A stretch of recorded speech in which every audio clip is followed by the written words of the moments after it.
So hello dear students, welcome to my channel Gateway for Engineers.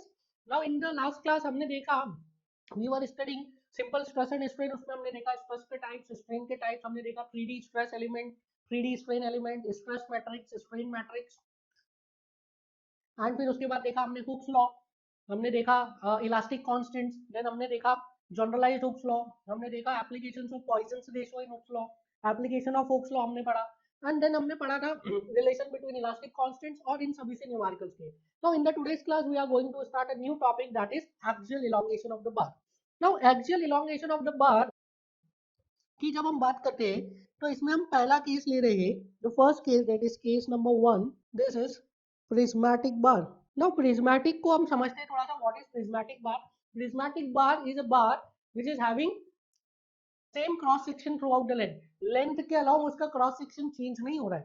So prismatic bar is having uniform cross section throughout the length like this. So this is a prismatic bar and this bar is subjected to a load P in axial direction like this. Now due to this load P क्या हो रहा है, बार में कुछ axial deformation आ रहा है, axial elongation आ रहा है. Since this P is a tensile stress, तो जो axial elongation आ रहा है that I am denoting as delta L and I am assuming that initial length of the bar is L. So initial length कितनी है? L है. और जो elongation आ रहा है कितना आ रहा है? Delta L. नाउ ये जो डेल्टा एल मैंने बताया this is total elongation of the बार. हो सकता है कि डेल्टा एल बाय 2 इधर आए, डेल्टा एल बाय 2 इधर आए. तो मैं क्या बता रहा हूँ, delta L this is the total elongation of the bar. So if I want to calculate the value of this delta L, so I can calculate this by using Hooke's law. Hooke's law को use करके मैं delta L की value calculate कर सकता हूँ. Now I am assuming that this bar is following Hooke's law. Hooke's law is applicable for this bar. So can I write according to Hooke's law, sigma is equals to capital E into epsilon. That is normal stress is equals to capital E Young's modulus of elasticity into strain, normal strain. Now I am assuming area of this bar, cross sectional area is capital A. So can I write normal stress sigma is equals to P by A and normal strain epsilon will be equals to delta L by L. Now इन दोनों के value put कीजिए, you will get P by A is equals to capital E into delta L by L. Now what we want to find, हमें क्या calculate करना है, हमें delta L की value calculate करना है. So delta L को subject of the formula बनाइए, you will get delta L is equals to PL upon AE. Delta L is equals to PL upon AE. Now what is this delta L? This delta L is nothing but axial elongation of the bar due to axial force, or you can say elongation of the bar due to axial force. Now अब इस ये जो equation आया है delta L is equals to PL upon AE, इसको हम थोड़ा सा analyze करते हैं. This equation is valid under three conditions. This equation is valid under three conditions. Condition number 1 जो हमने पहले ही देखा, that is Hooke's law is applicable. This equation you can apply only when the Hooke's law is applicable. If the Hooke's law is applicable, then only you can apply this equation. Now second condition that is area of cross section is constant throughout the length. Area of cross section क्या है? Area of cross section is constant throughout the length. And the third and the foremost condition is force is constant along the length of bar. Force is constant. So Hooke's law is applicable, ये तो हमने देख लिया. Area is constant, prismatic bar था तो area is constant है. Now अब third condition देखते हैं that the force is constant. आप कोई सा भी section ले लीजिए, take any section. Suppose I am taking this section XX, तो XX के लेफ्ट में कितना फोर्स है? P tensile. XX के राइट में कितना फोर्स है? P tensile. सो किसी भी क्रॉस सेक्शन पे अगर फोर्स सेम है, ठीक है, throughout the length, along the length of the bar, if force is constant, then only you can apply this equation that is delta L is equals to PL upon A. ये तीनों conditions are very important कि delta L is equals to PL upon A, ये तो पता ही रहता है सभी को, बट ये कब आप अप्लाई कर सकते हैं, कब अप्लाई नहीं कर सकते, ये जानना बहुत ही जरूरी है, पता होना बहुत ही जरूरी है. नाउ इस इक्वेशन को थोड़ा सा और देखते हैं that delta L is equals to PL upon A. Now if I consider a spring, मैं एक spring ले रहा हूँ. Suppose this is a spring and this spring is subjected to force P. इस spring का spring constant है capital K. So due to force P, spring में कितना deflection आएगा? Can I write delta of spring is equals to P by K? लिख सकता हूँ मैं. Delta that is deflection in spring is equals to P by K. अगर इसको मैं इस equation से compare करूँ, here delta of bar is equals to P upon AE by L. So can I write K is equals to AE by L?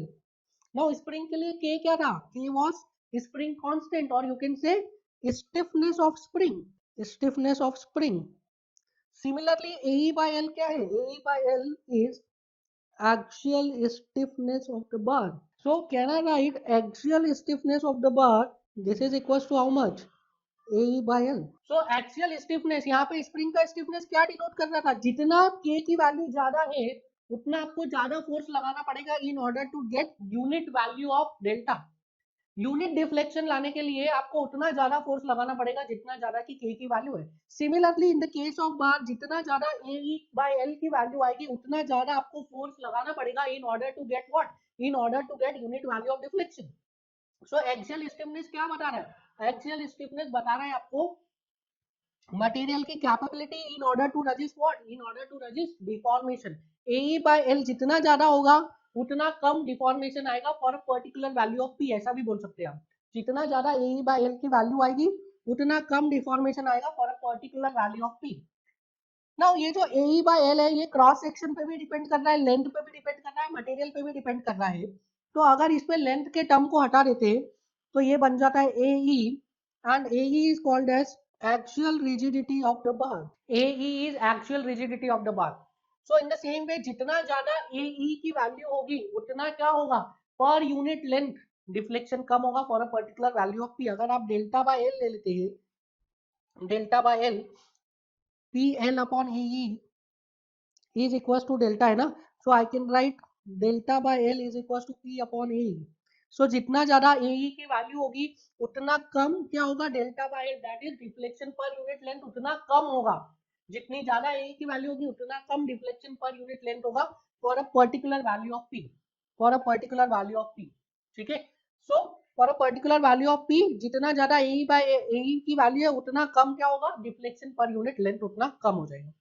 So AE क्या हो गया? AE is axial rigidity of the bar and AE by L is axial stiffness of the bar. Now अब इसमें देखिए case number 2, case 2 stepped bar. Case 2 is stepped bar. अब देखिए stepped बार क्या होता है? देखिए जैसा प्रिज्मेटिक बार क्या था?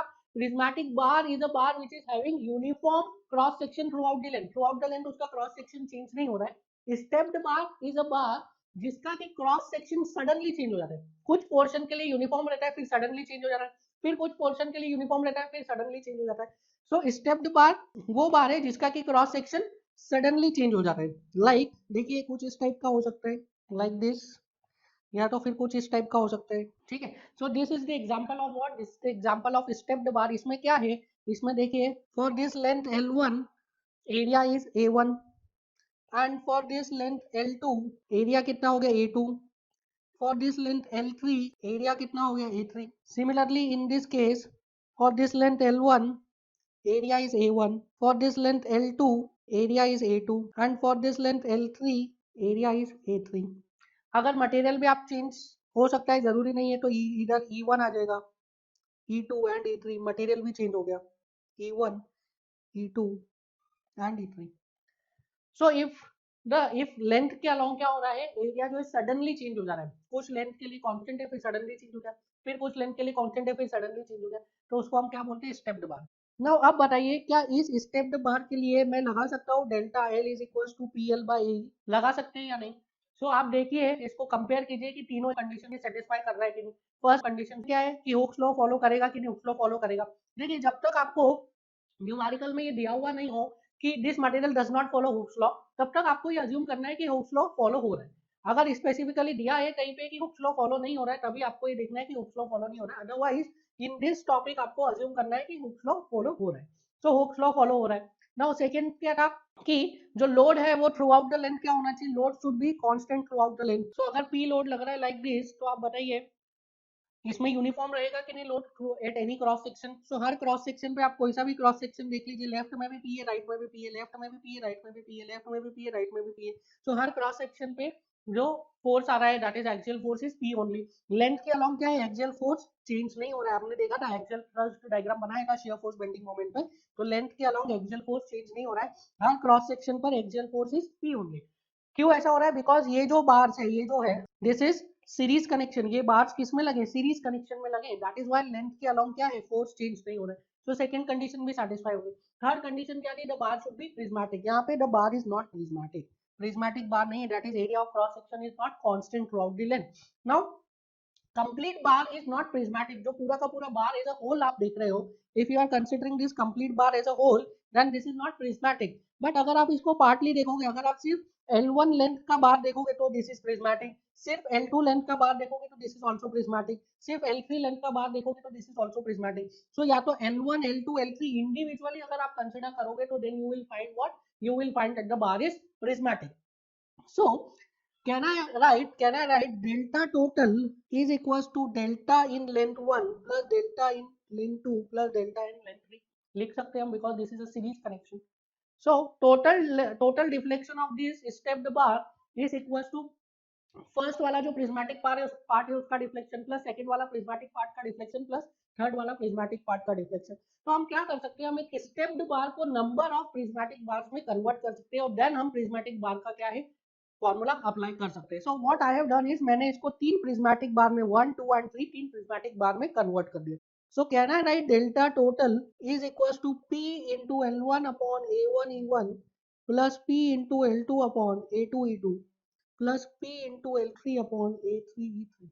Now this is the formula of total deflection in a stepped bar. Total deflection in stepped bar. Now next लिखिए इसमें case number 3. Case number 3 is circular tapered bar. Case number 3 is a circular tapered bar. Now देखिए circular tapered bar क्या होता है. Now this is a circular tapered bar. Solid है हाँ, ये hollow नहीं है, this is solid. So this is a circular tapered bar. इसमें क्या हो रहा है, along the length her section पे क्या हो रहा है, हर section पे diameter increase होता जा रहा है. जैसे जैसे आप positive x direction में जा रहे हैं, along the length क्या हो रहा है, diameter increase होता जा रहा है.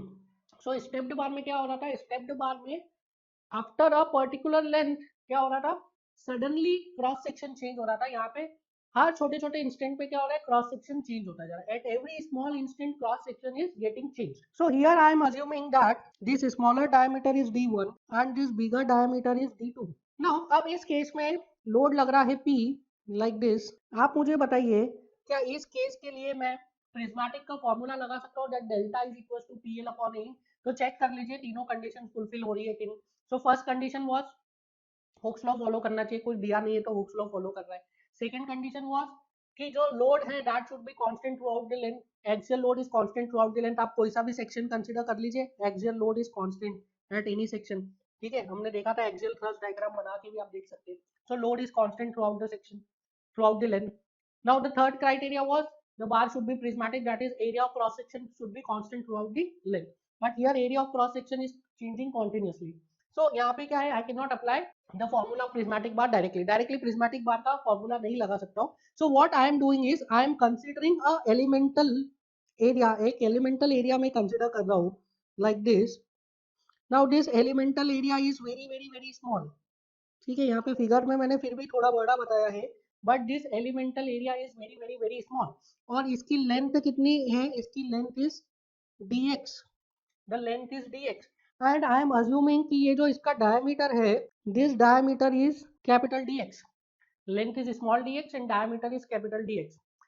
नाउ दिस ये जो लेंथ है इसकी स्मॉल dx, ये जो एलिमेंटल लेंथ है इसकी स्मॉल dx, ये एलिमेंटल लेंथ इतनी छोटी है कि इसके अलोंग डायमीटर वेरी नहीं कर रहा है. जहां से ये एलिमेंटल लेंथ स्टार्ट हो रही है वहां भी डायमीटर dx है, जहां पे एलिमेंटल लेंथ खत्म हो रहा है वहां भी डायमीटर क्या है, dx है. So this elemental length dx is very small कि इस लेंथ में डायमीटर का वेरिएशन नहीं हो रहा है.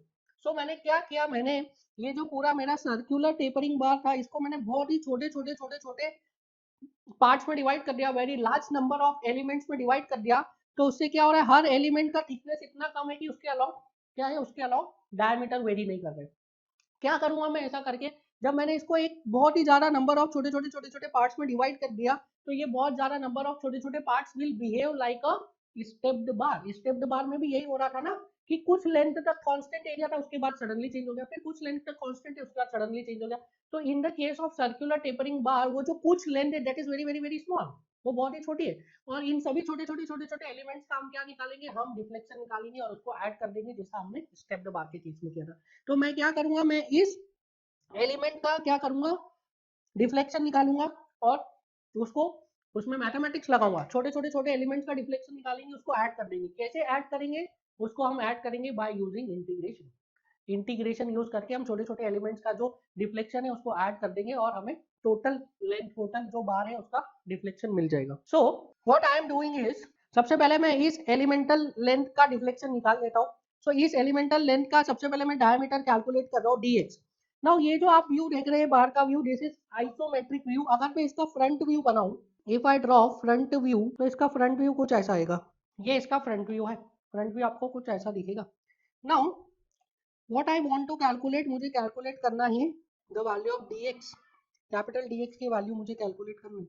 Now this element capital dx, ये जो एलिमेंट है कैपिटल dx, वो मैंने लिया है at a distance of small x from the left hand. So यहाँ पे एक एलिमेंट है, ये एलिमेंट कितनी डिस्टेंस पर है, ये एलिमेंट है at a distance of small x from the left hand. Now this diameter is d1 and this diameter is d2. Now इस diameter को क्या मैं ऐसा लिख सकता हूँ that this is d1 and this is d2 minus d1 by 2. This also becomes d2 minus d1 by 2. क्या ऐसा लिख सकते हैं हम? So इस इन तीनों को आप टोटल करोगे तो d2 ही आ जाएगा। इन तीनों को टोटल करोगे तो कितना आ जाएगा, d2। Now अब देखिए, I am assuming that this length is small y. Similarly this length is also small y. मुझे क्या निकालना है, मुझे निकालना है capital dx। Capital dx is what, this is capital dx. So can I write capital dx is equals to d1 plus 2y? लिख सकता हूँ capital dx is d1 plus 2y. Now total length कितनी है बार की, total length is l. So dx is equals to d1 plus 2y. Now I am considering this triangle, ये वाला ऊपर वाला ट्रायंगल मैं कंसीडर कर रहा हूँ। So if I consider this triangle, ये क्या है, this is d2 minus d1 by 2, this length is l, this length is x and this is y. So can I write by similar triangle l by x is equals to d2 minus d1 by 2 by y. So can I write y is equals to d2 minus d1 by 2 into x by l. So dx कितना हो जाएगा, dx is d1 plus 2y.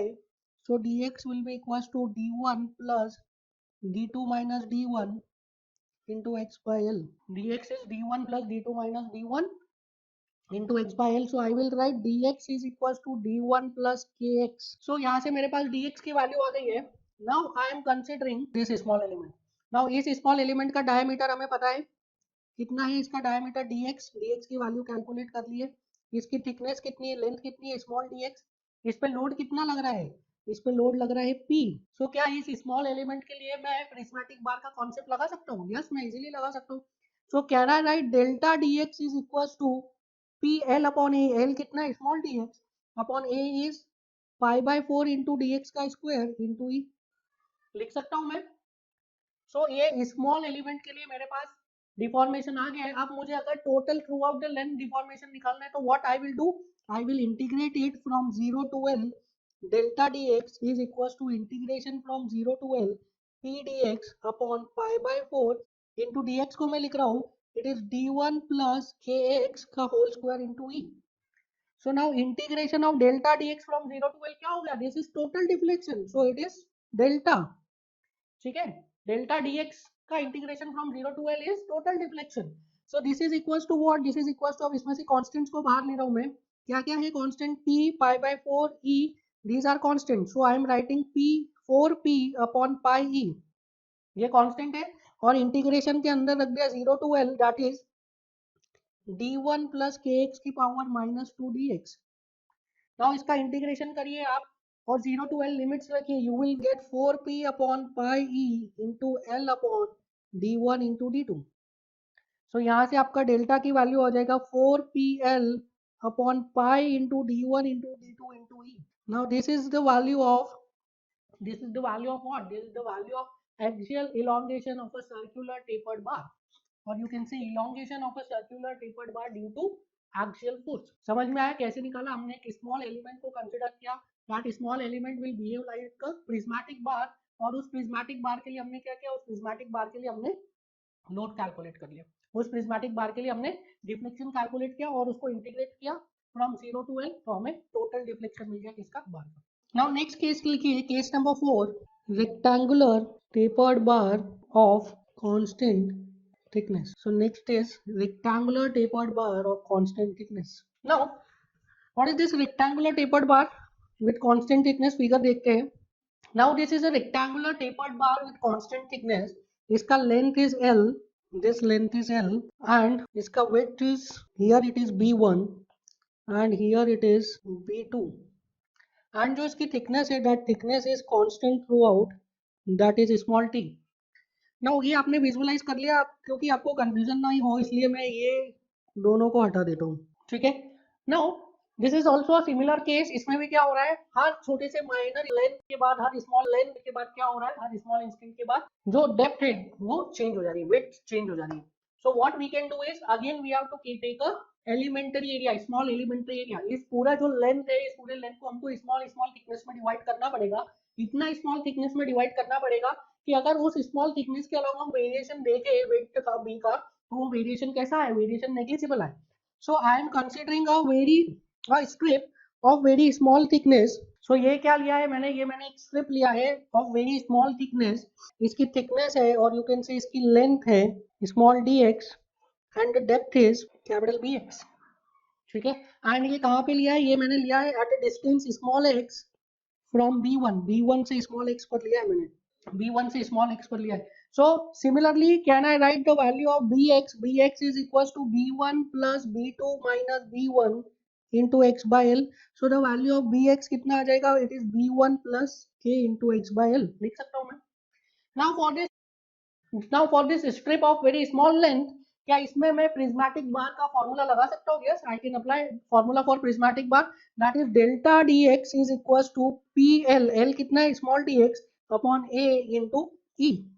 Now area कितना हो जाएगा, delta dx is equals to P into dx. Area कितना हो जाएगा, it is bx into T into E. So ये क्या हो गया, this is deflection of this small elemental area. This is deflection of small elemental area.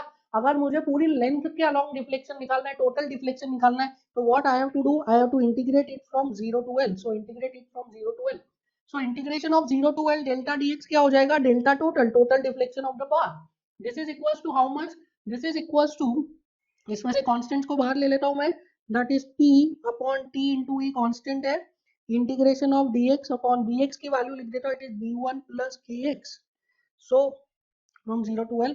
So delta T कितना हो गया, P upon T into E integration 0 to L B1 plus kx की power -1 into dx.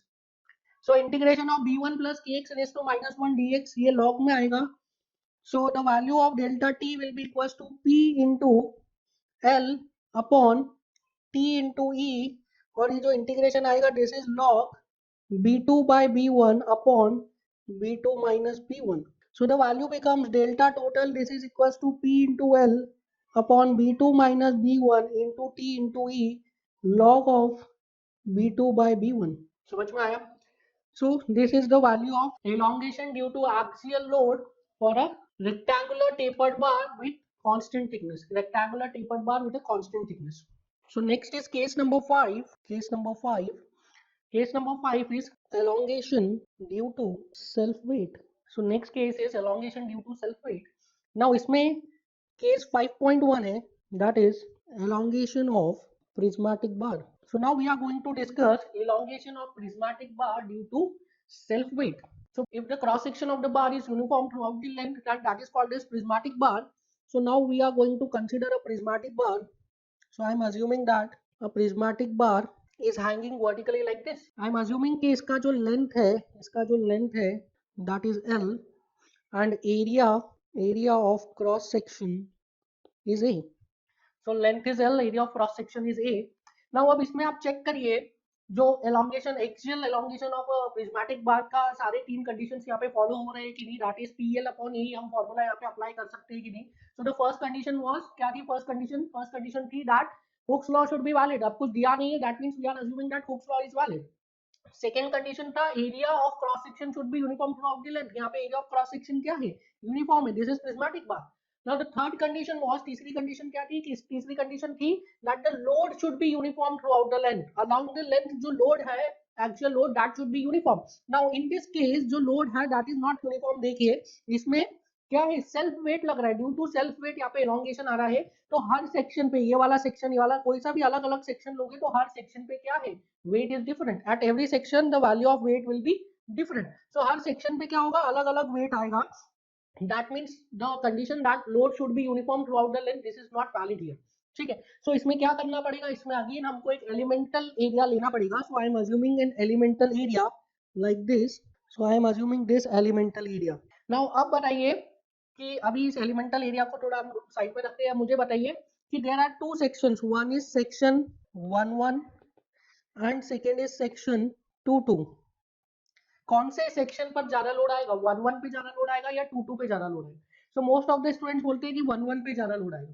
देखिए ये जो 1 section है, इस 1 element, अगर मैं बोलूँ ये 1 एलिमेंट पे लोड कौन सा लगेगा, इस 1 एलिमेंट के नीचे का जो एरिया है इतना लोड लगेगा इस 1 पे।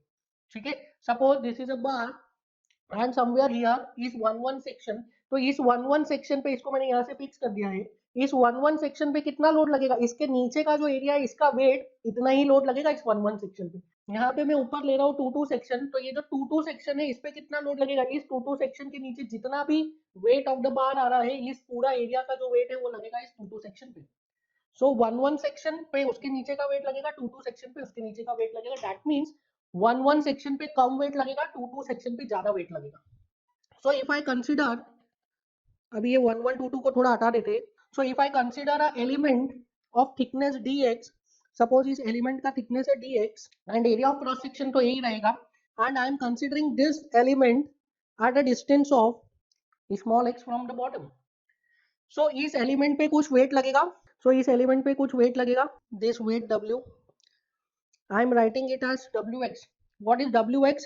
wx is weight over the element. Element के ऊपर वेट है wx. Can we calculate the value of wx? wx की वैल्यू कितनी हो जाएगी? wx will be equals to gamma into volume. So can I write wx is equals to gamma into a into x. Gamma into A into x, क्या हो गया, wait हो गया किस पे, जो इस एलिमेंट पर लग रहा है। So if I want to calculate delta dx, now delta dx is what? Delta dx is elongation of element. So इस element का अगर elongation निकालूं तो delta dx की वैल्यू कितनी हो जाएगी? It is wx, that is a pl upon e। हम लगा सकते हैं, क्यों लगा सकते हैं? Because this element is so small कि इसकी length के along जो weight का variation है that is negligible। ठीक है, इसलिए हम क्या कर सकते हैं, we can apply pl upon e। So I will write delta dx is equals to wx PL, L कितना है, into dx upon area is a into capital E। So put करिए वैल्यू पुट करिए, wx की value put करिए, wx is gamma into a into x into dx upon a into E। Now ये क्या आ गया, ये आ गया वो छोटा सा जो एलिमेंट है उसका elongation. Now if I want to calculate total elongation, so I have to integrate delta L from 0 to L. So it is gamma into x into dx upon a into e. So can I write delta total will be equals to gamma upon a into e, तो अच्छा a तो cancel हो गया ना। So can I write delta is equals to gamma upon e into integration of 0 to L x dx. So integration 0 to L x dx क्या हो जाएगा, it is L square by 2. So it is gamma into L square by 2e. So this total deflection is nothing but gamma into L square by 2e. Total deflection कितना आ गया, gamma into L square by 2e. Now this is called as exact formula. ये जो है this is exact formula. Now कई सारे authors क्या करते हैं, कई सारे बुक के ऑथर्स क्या करते हैं, एक रिड्यूस्ड फॉर्मूला देते हैं।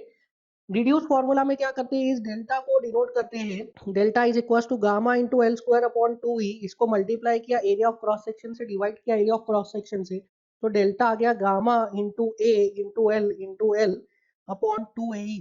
नाउ ये वाला जो टर्म है gamma into A into L, gamma into A into L, इस टर्म को क्या लिख देते हैं, इस टर्म को लिख देते हैं total weight. What is w? w is total weight of the bar.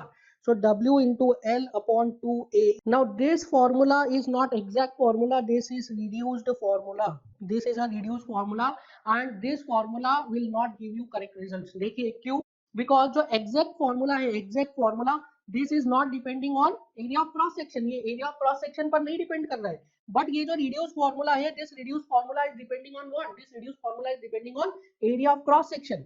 सो अगर मैं एक बार लूं, दिस इज बार नंबर 1, एक और मैंने बार ले लिया, इसका क्या किया मैंने, second bar, this second bar is having half area of cross section, इसका area of cross section है a/2, area of cross section is a/2. सो पहले वाले बार के लिए अगर डिफॉर्मेशन हो रहा था, length is same, I am considering the length is same, this is L. So first वाले बार के लिए this is bar number 1, this is bar number 2. तो फर्स्ट वाले बार के लिए अगर डिफॉर्मेशन हो रहा था सपोज 1 mm, तो सेकंड वाले बार के लिए कितना होगा, सेकंड वाले बार के लिए भी डिफॉर्मेशन 1 mm ही होगा, प्रोवाइडेड दोनों का डेंसिटी इज गामा, इसका डेंसिटी भी गामा, इसका डेंसिटी भी गामा है. ठीक है, दोनों का unit weight is gamma, first वाले बार का यूनिट वेट भी गामा है और सेकंड वाले बार का यूनिट वेट भी गामा है. समझ में आया. सो जो deflection due to self weight है वो एरिया ऑफ क्रॉस सेक्शन पे डिपेंड नहीं करता है, वो किस पे डिपेंड करता है, डेंसिटी पे डिपेंड करता है, लेंथ पे डिपेंड करता है और मटेरियल पे डिपेंड करता है, दैट इज कैपिटल ई पे डिपेंड करता है. वो एरिया ऑफ क्रॉस सेक्शन पे डिपेंड नहीं करता है, deflection due to self weight और elongation due to self weight. But in the second formula क्या है, ये एरिया पे डिपेंड कर रहा है, which is not correct. Exam में आपसे पूछेगा, एक बार दे देगा जिसका कि एरिया ए है, लेंथ एल है, दूसरा बार दे देगा जिसका एरिया 2a है या a/2 है, पूछेगा कितना डिफ्लेक्शन में चेंज आएगा, there will be no change. एक बार दे देगा जिसका एरिया ए है, लेंथ एल है, दूसरा बार दे देगा जिसका एरिया ए है, लेंथ 2l है, तो कितना change in deformation due to self weight आएगा, that would be equals to 4 times हो जाएगा, 4 टाइम्स. अगर लेंथ डबल हुआ तो डिफॉर्मेशन 4 टाइम्स हो जाएगा. जबकि ये जो सेकंड वाला रिड्यूस फार्मूला है, इससे क्या होगा, delta is directly proportional to L, but in actual delta is proportional to L square. That is deflection due to self weight is proportional to what, is proportional to L square, not L. आप ये बात ध्यान रखेंगे, this is very important. सो इसमें एक note लिखिए, note, it means elongation due to self weight, elongation due to self weight is independent of cross sectional area, is independent of cross sectional area. so यहाँ पे आप star mark करके लिख लीजिए, delta due to self weight does not depends on area of cross section. area of cross section पर depend नहीं करता है deflection due to self weight. Now there are few conclusions from this formula. इस formula से कुछ conclusion से आपको वो समझना बहुत ही जरूरी है, आप प्लीज समझने की कोशिश करिए. Now I am considering a bar, same bar है, area is A and length is L. It is same bar, area is A and length is L. Now ये जो बार है इसको मैं अज्यूम कर रहा हूँ weightless. In this case I am assuming this bar, assume bar as weightless, and इस बार के ऊपर मैं एक लोड लगा रहा हूँ, इस बार के ऊपर मैं एक लोड लगा रहा हूँ, that is W/2. W क्या था, अगर इसकी गामा डेंसिटी होती तो गामा डेंसिटी के हिसाब से जो इसका टोटल वेट आता बार का, that was W. सो मैंने इस पे क्या, इसके एंड पे एक वेट लगा दिया W/2. तो बताइए अगर मैंने इसको अज्यूम कर लिया वेटलेस बार और एंड पे W/2 लोड लगा दिया, तो क्या मुझे सेम डिफॉर्मेशन मिलेगा, क्या मुझे सेम डिफॉर्मेशन मिलेगा. So for this bar delta due to W/2 will be equals to delta due to self weight W which is equals to gamma into A into L. समझ में आया.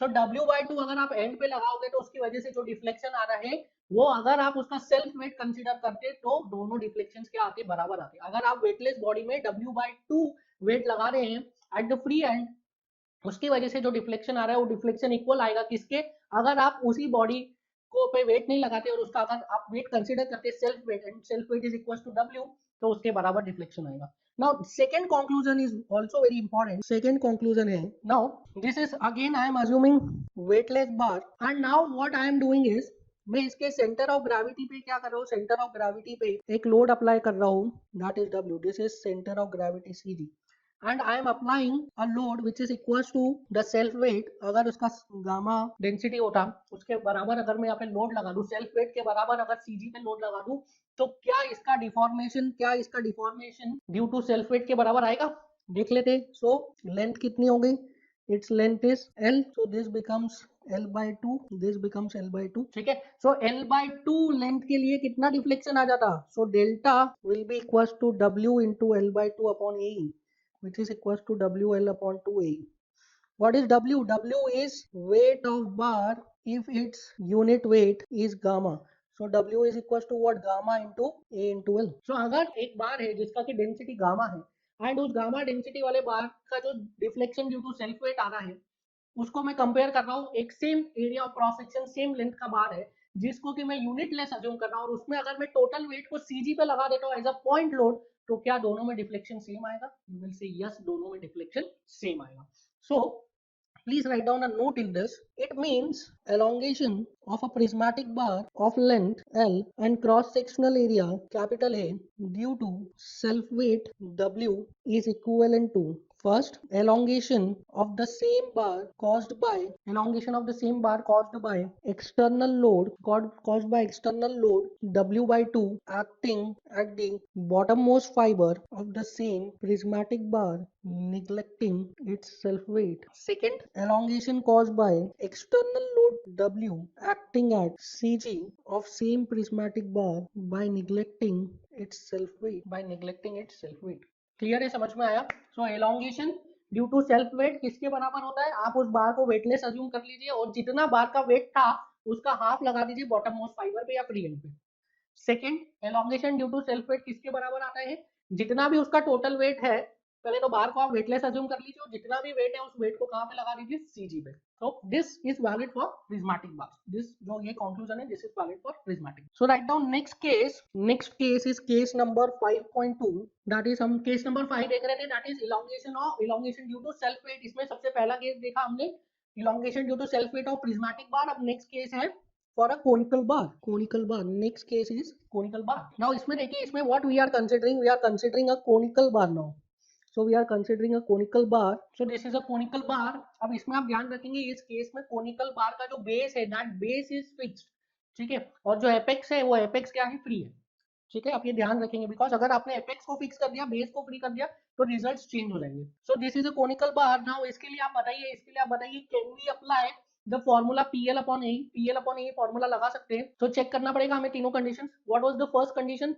The first condition was Hooke's law follow होना चाहिए। यहाँ पे hooks law follow हो रहा है, कुछ दिया नहीं है तो हम अज्यूम करते हैं हुक्स लॉ फॉलो हो रहा है। Second condition was area should be constant. क्या यहाँ पे एरिया कांस्टेंट है? You will so no area क्या हो रहा है? Along the length area change हो रहा है।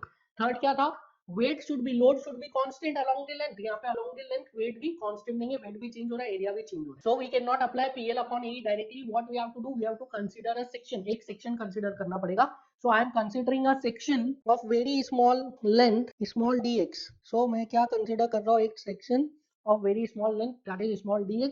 इसके पहले मैं यहाँ पे डायमेंशन अज्यूम कर लेता हूँ। Length of this conical bar is L and maximum diameter is capital D. So capital D is the diameter of base and L is the length. Now अब ये जो मैंने assume किया है dx thickness का element, this element is eight a distance of small x from the bottom से small x पर है। तो क्या इस जो कोनिक ये जो सेक्शन है, इस सेक्शन पर कितना वेट लगेगा, कितना लोड लगेगा इस सेक्शन पे?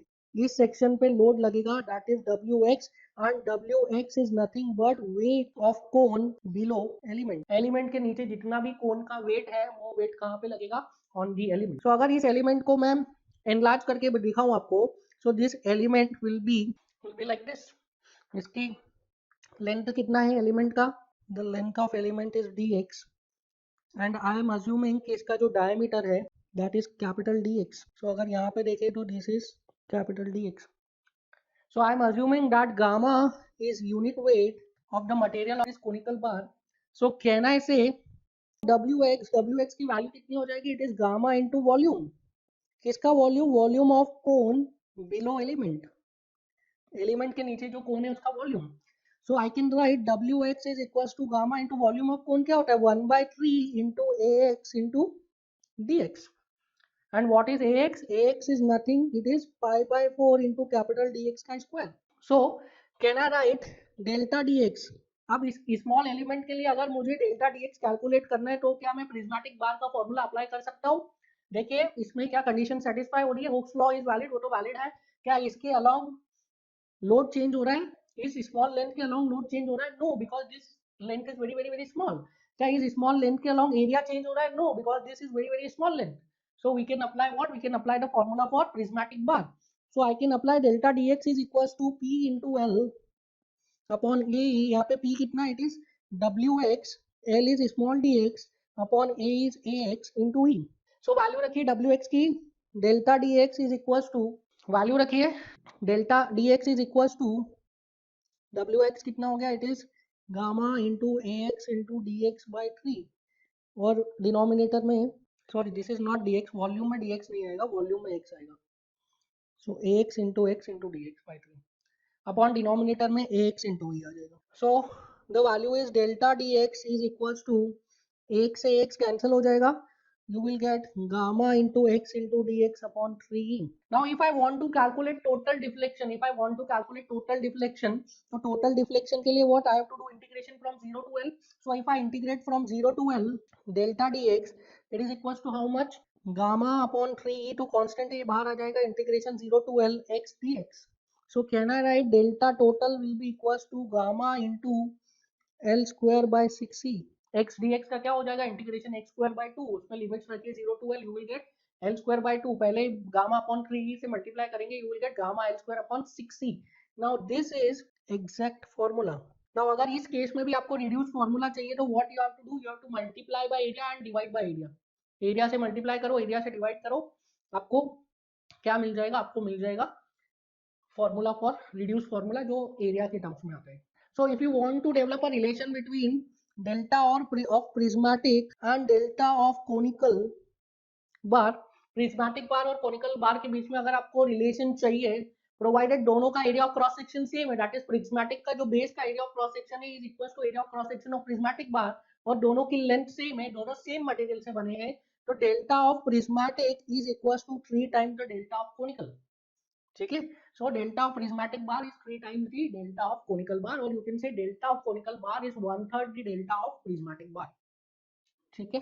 पर प्रोवाइडेड क्या है इसमें? कंडीशन क्या है? कंडीशन इज दोनों का area of cross section same होना चाहिए, मतलब जो कोनिकल बार का बेस का एरिया है वो प्रिज्मेटिक बार के एरिया ऑफ क्रॉस सेक्शन के बराबर होना चाहिए, दोनों का लेंथ सेम होना चाहिए, दोनों का मटेरियल सेम होना चाहिए, दोनों का यूनिट वेट सेम होना चाहिए, that is capital E and gamma दोनों का सेम होना चाहिए. Now the last case in this case number 6, that is composite bar, that is deflection of composite bar due to axial load. Now इसमें देखिए what is a composite bar. Now basically composite bar क्या होता है? Composite bar is a bar which is made up of 2 or more bars. ठीक है. दो या दो से ज्यादा बार से मिलकर जो एक बार बनता है, दो अलग अलग मटेरियल्स के बार से मिलकर जो एक बार बन रहा है, that is called as composite bar. And there is one more condition, जो different bars ज्वाइन किया, वो cross section two cross section join नहीं किया गया, उसको फेस टू फेस ज्वाइन किया गया. तो ये एक बार है, इसका ये फेस है, ये क्रॉस सेक्शन है, इसके ऊपर ये दूसरे बार को आपने ज्वाइन कर दिया, ये दूसरा बार है, उसके ऊपर तीसरे बार को क्या कर दिया? ज्वाइन कर दिया. So this is called as what? Composite bar. And ये जो ज्वाइन किया है अपने दो बार्स को, इन दोनों के बीच में क्या है? There is a perfect bond, इनके बीच में परफेक्ट बॉन्ड है. तो परफेक्ट बॉन्ड का क्या मतलब हो गया कि दोनों में क्या होगा? Deflection along the length, deflection will be same. So देखिए क्या होता है composite bar. A composite bar is a bar which is made up of 2 or more bars of different material such that there is a perfect bond face to face. Face to face क्या है? Face to face there is a perfect bond. So the bar under consideration will undergo same deformation along longitudinal direction. ठीक है. along the length क्या होगा? दोनों ही बार में same deformation आएगा. देखिए कैसे? I am considering two bars and these two bars are joined by a perfect bond face to face. ठीक है. There is a perfect bond face to face. This ये जो दिख रहा है, this is a perfect bond face to face. And इसमें जो हम लोड अप्लाई करेंगे वो कैसे अप्लाई करेंगे? We will apply a cap. एक कैप के थ्रू हम इस पे क्या करेंगे? लोड अप्लाई करेंगे. So we will apply the load through a cap and this cap is made up of a rigid material. ताकि जो लोड हम लगा रहे हैं उस लोड की वजह से कैप में कोई डिफॉर्मेशन नहीं आएगा, जो भी डिफॉर्मेशन, जो भी लोड होगा पूरा का पूरा बार पे ट्रांसफर होगा और बार में डिफॉर्मेशन आएगा. ठीक है. नाउ सिंस हमने डिटर्मिनेसी पढ़ लिया है, हमने इक्विलिब्रियम कंडीशंस भी देखी है, सो आप मुझे बताइए दिस स्ट्रक्चर, ये जो स्ट्रक्चर है, this is a determinate structure और इनडिटर्मिनेट स्ट्रक्चर. अब आप बोलेंगे इसमें अननोन तो कोई है ही नहीं, तो डिटर्मिनेसी या इनडिटर्मिनेसी की तो बात ही नहीं आती. देखिए अननोन्स, मैंने क्या बोला था? अननोन्स कुड बी रिएक्शंस और member forces are also unknowns. ठीक है. अननोन जो होता है या तो रिएक्शन होता है या तो मेंबर फोर्सेस होता है. अगर आपको सारी रिएक्शंस पता है तो आप उससे मेंबर फोर्सेस निकाल सकते हैं. इसको हम और डिटेल में पढ़ेंगे इन structural analysis, but till now आप ये समझ लीजिए कि अगर आपको रिएक्शंस पता है तो आप उससे मेंबर फोर्सेस निकाल सकते हैं. Now in this case there is no support, तो देयर आर कोई रिएक्शन हमें पता ही नहीं है, सपोर्ट ही नहीं है, तो हम अननोन्स क्या होंगे? अननोन्स मेंबर फोर्सेस होंगे. जब आप इस स्ट्रक्चर पे, इस कंपोजिट बार पे लोड लगाएंगे तो ये पी लोड को क्या होगा? ये दोनों जो बार्स है वो शेयर करेंगे. One will take P1 and another will take P2 such that P1 plus P2 will be how much? P. सो जो आपने लोड लगाया है P, वो लोड क्या होगा, दोनों बार शेयर करेंगे। नाउ अज्यूम करिए कि ये दोनों बार जो है, ये दोनों बार सेम मटेरियल के हैं, सेम क्रॉस सेक्शन है, सेम लेंथ है, तो क्या होगा, दोनों ही बार क्या करेंगे, इक्वली इक्वली पी को शेयर करेंगे, p/2 नाउ सिंस ये बार अलग अलग मटेरियल के हैं, हो सकता है इनका क्रॉस सेक्शन अलग अलग हो, but there is perfect bond face to face, तो इसकी वजह से क्या होगा, ये बार जो है वो p1 p2 फोर्स शेयर करेंगे, एक बार p1 फोर्स शेयर करेगा, दूसरा बार p2 फोर्स को शेयर करेगा, and value of p1 plus p2 will be equals to how much p, अगर तीन होते तो p1 p2 p3 एंड p1 plus p2 plus p3 will be equals to 16। Now आप देखिए यहाँ पे अननोन्स मुझे पता चल गए, अननोन्स क्या है, दो है ना। इक्विलिब्रियम कंडीशन कितनी है, तो आप बोलेंगे इक्विलिब्रियम कंडीशन तो हमारे पास तीन है। सो इक्विलिब्रियम कंडीशन जो तीन है, that is summation of all the forces in vertical direction is zero. अब यहाँ पे आप लगाइए summation of all the forces in vertical direction, then you will get कि वर्टिकल डायरेक्शन में कोई फोर्स लग ही नहीं रहा है, so you can not apply summation of all the forces in vertical direction is zero. आप लगाइए यहाँ पे summation of moment about any axis is zero, summation of moment about Z axis is zero, तो आप देखेंगे कि कोई moment लग ही नहीं रहा है, because there is no transverse couple, जो भी लोड लग रहा है वो लॉन्गिट्यूडिनल एक्सिस के अलॉन्ग लग रहा है, so there is no moment, so you cannot apply summation of all the forces in vertical direction is zero and you cannot apply summation of moment about z axis is zero। ठीक है, तो आपको ये जो determinacy है, वो determinacy या indeterminacy, आपको अगर कोई लोडेड स्ट्रक्चर दिया है क्वेश्चन में भी, तो आपको उस लोड के अकॉर्डिंग ही डिटर्मिनेसी बताना है या इनडिटर्मिनेसी बताना है। ठीक है, जनरलाइज अगर कोई लोड नहीं दिया तो आप जनरलाइज बताएंगे, अगर लोड दिया है क्वेश्चन में कोई एक पर्टिकुलर डायरेक्शन में, इसका मतलब उस लोड के लिए आपको डिटर्मिनेसी बताना है, बाकी सारे डायरेक्शंस में लोड नहीं लग रहे, तो उस लोडेड कंडीशन के लिए आपको डिटर्मिनेसी बताना है। सो फॉर दिस स्ट्रक्चर अगर मैं डिटर्मिनेसी की बात करूं, ये जो चीज बोली है कि लोड लगा है तभी बताना है, ये डिटर्मिनेसी एंड स्टेबिलिटी का जो टॉपिक है, ये आपको बहुत डिटेल में पढ़ना है इन स्ट्रक्चरल एनालिसिस, और you can see theory of structure, वो हम वहां पे देखेंगे। बट फॉर दिस स्ट्रक्चर क्या है, मैं आपको बताना चाहता हूँ कि you can not apply summation of all the forces in vertical direction is zero and you can not apply summation of moment about Z axis is zero. That is why यहाँ पे कितनी इक्विलिब्रियम कंडीशन अवेलेबल है हमारे पास, यहाँ पे सिर्फ एक equilibrium condition available है, that is summation of horizontal forces is zero, and वो इक्वेशन हम लिख चुके हैं, that is p1 plus p2 is equal to p। तो हमारे पास सिर्फ एक इक्वेशन है एंड दो अननोन्स है, that is why this is indeterminate structure, indeterminate. ठीक है, this is a indeterminate structure. Now indeterminate structure को सॉल्व करने के लिए हमने क्या पढ़ा था, इनडिटर्मिनेट स्ट्रक्चर को हम इक्वेशन ऑफ इक्विलिब्रियम से सिर्फ सॉल्व नहीं कर सकते, हमें क्या चाहिए, हमें कोई कॉम्पेटिबिलिटी कंडीशन चाहिए, एंड कॉम्पेटिबिलिटी कंडीशन किस पे डिपेंड करती है, कॉम्पेटिबिलिटी कंडीशन डिपेंड करती है डिफॉर्मेशंस पे, एंड कॉम्पेटिबिलिटी कंडीशन किसको यूज करती है, क्रॉस सेक्शनल प्रॉपर्टीज को एंड मटेरियल की प्रॉपर्टीज को, that is capital A E and I. समझ में आया। तो हमें यहाँ पे क्या करना पड़ेगा, हमें यहाँ पे कॉम्पेटिबिलिटी कंडीशन डेवलप करनी पड़ेगी अगर इस स्ट्रक्चर को मुझे सॉल्व करना है तो।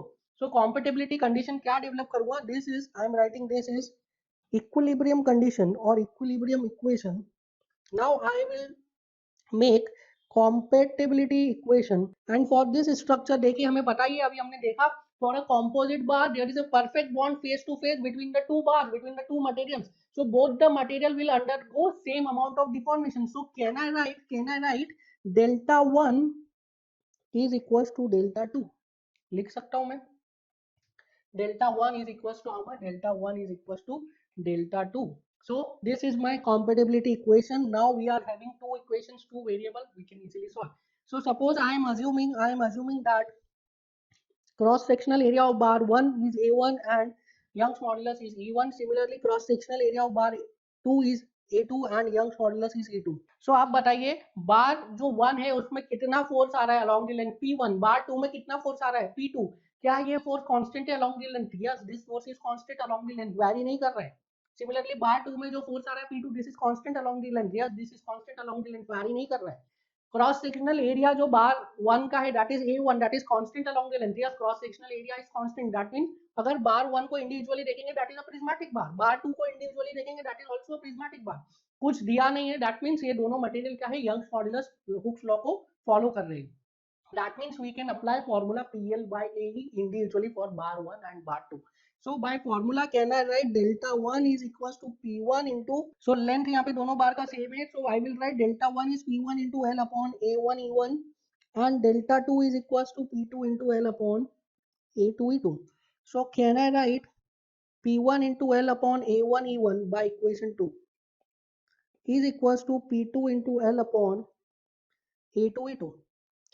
so from here can I write P1 L से L तो कैंसिल हो गया, P1 is equals to P2 into A1 E1 upon A2 E2. This is equation number 3. Now put value in equation 1. Equation 1 क्या था, P1 plus P2 is P. So P1 की value रख दो in terms of P2. So P2 into A1 E1 upon A2 E2 plus P2 is equals to P. So can I write P2 common ले लिया, 1 plus A1 E1 upon A2 E2. This is equals to P. So from here you will get the value of P2 is equals to P into A2 E2 upon A1 E1 plus A2 E2. Similarly, P1 की value क्या हो जाएगी, P1 will be P into A1 E1 upon A1 E1 plus A2 E2. Now this is the value of load shared by the two bars. First वाला बार कितना load share कर रहा है, P into A1 E1 upon A1 E1 plus A2 E2. Second वाला बार कितना load share कर रहा है, P into A2 E2 upon A1 E1 plus A2 E2. सो अगर हमको निकालना है डेल्टा, सो डेल्टा कितना हो जाएगा, delta will be equals to delta 1 is equals to delta 2. So can I write delta 1 कितना हो जाएगा, that is PL upon A. So P1 into L upon A1 E1.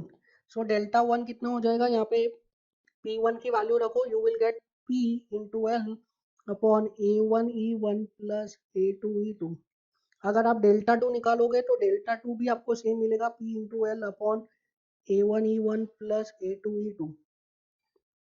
So the value of delta is same from both the sides. समझ में आया, delta 1 is equals to delta 2 is equals to P into L upon A1 E1 plus A2 E2. Now अगर इसको मैं compare करूँ with PL upon AE.